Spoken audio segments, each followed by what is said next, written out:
Agora, bola rolando ao vivo, logo mais pra você. Boa noite. Aqui quem fala é Gustavo Villani, acompanhado pelo grande Caio Ribeiro. Hoje a parada é ao vivo, fase de grupos da UEFA Champions League.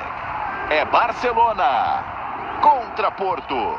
Na fase de grupos não dá para ficar marcando bobeira. Cada ponto é importante para garantir uma vaga no mata-mata.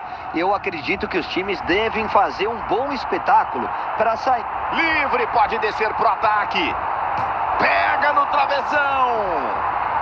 Não quis saber, isolou. Corta a defesa para o ataque.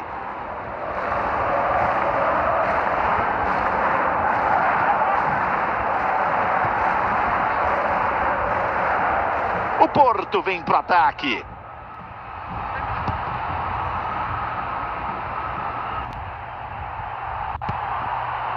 Vem escanteio, pode vir a bola na área.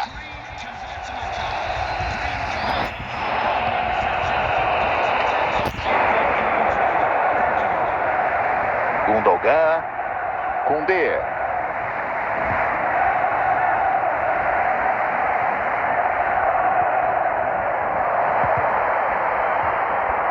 De Jong.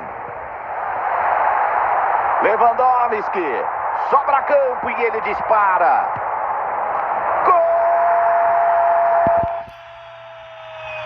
Para abrir o placar do jogo. Leva! Que arrancada fantástica. Ele foi bem demais, tanto na condução como